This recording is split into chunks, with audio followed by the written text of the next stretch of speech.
sinong aking mahal.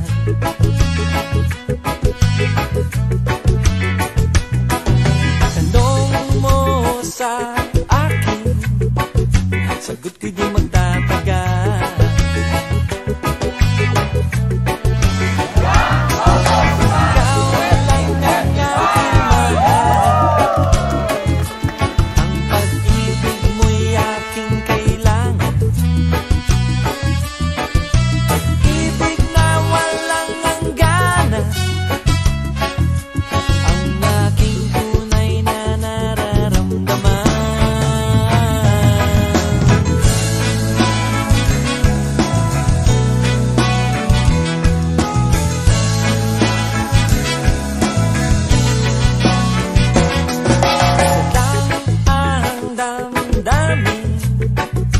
Ikaw ang aking mahal.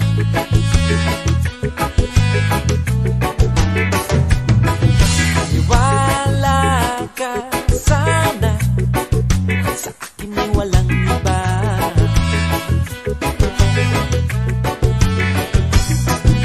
Ikaw lang ang aking mahal. Ang pag-ibig mo'y aking kailangan. Ibig na walang hangganan, ang aking tunay na nararamdaman.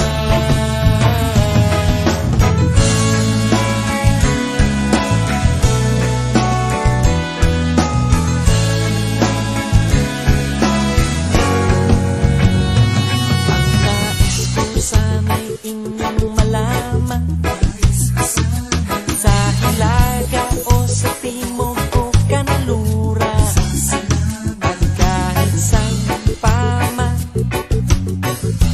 ang aking isisigaw. Ikaw ang aking mahal.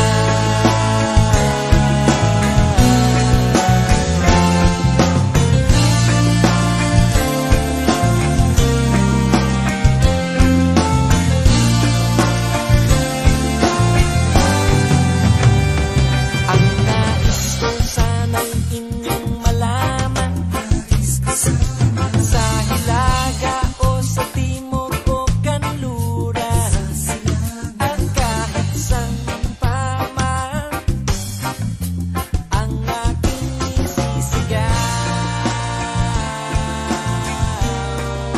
Ikaw ang aking mahal. Yung natutunan ko namin sa Couples Campus, kung paano namin mas mamahalin isa't isa, saka kung paano mas strengthen pa yung marriage namin, lalo ngayon nag-start up pa lang kami. And syempre yung si Lord pa rin yung center ng aming marriage, saka yung iba pang mga bagay na dapat gawin namin in the future. Yung experience naman namin, masaya talaga. And syempre ito yung first na Young Couples Camp. Lalo na bago pa lang kami, nagpapasimula pa lang kami, no? Malaking tulong siya sa amin. Kung yan nga, tulad ng sabi ni Glenn, kung paano namin haharapin yung mga susunod pa, diba? Ngayon, masaya-saya pa kami.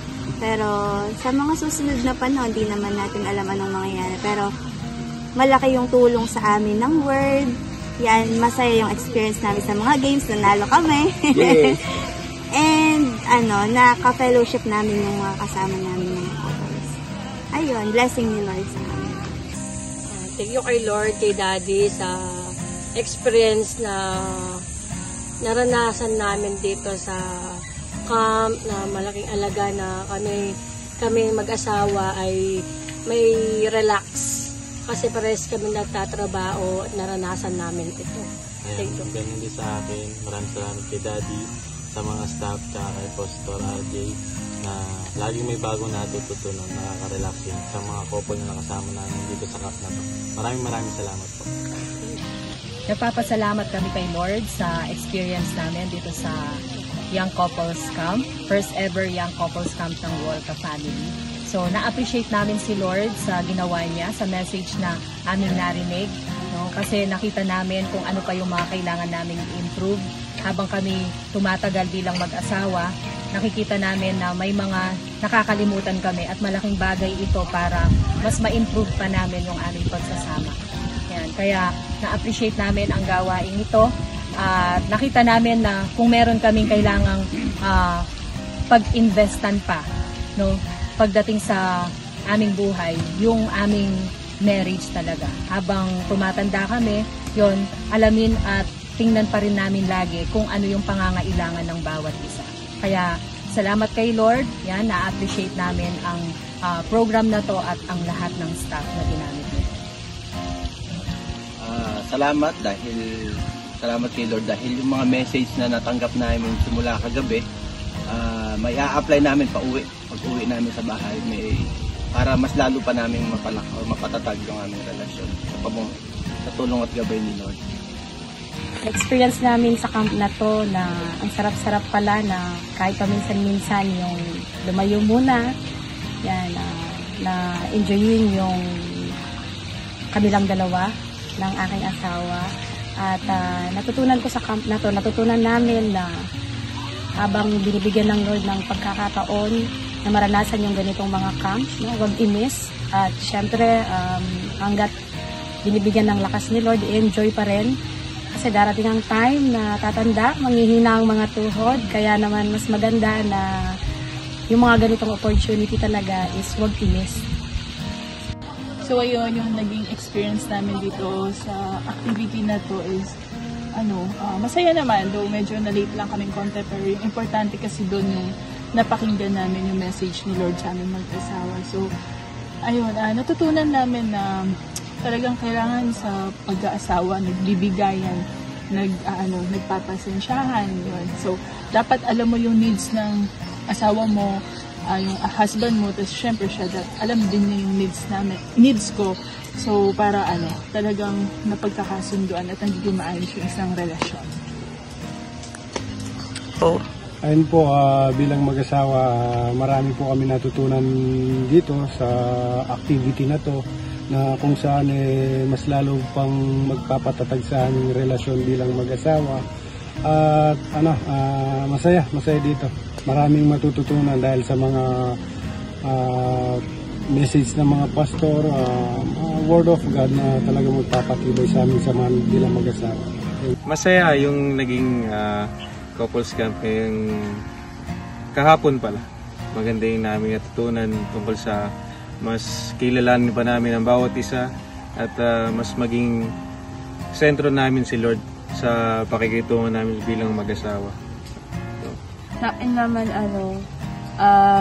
yun, pag-usapan namin yung mga pagkukulang namin. So, yun, inarako namin sa na i-apply talaga namin. Ayun. Tapos yung kapaunin naman namin, ayun nga, yung si Lord lagi ang maging center. Ako, ang natutunan ko kung paano maging punan yung pangangailangan ng mga basic needs ng asawa ko, saka magkaroon kami ng more of communication when it comes sa mga problema o sa ibang bagay. Sa akin, parang ganoon din, yung mga basic needs ng babae, mas na-detalye ngayon yung mga basic needs ng babae. And then yung magbigay ng attention sa mga minor details. Akala ko personally wala lang yung mga maliit na bagay, pero it matters sa asawa namin. Malaking bagay pala yun sa kanila.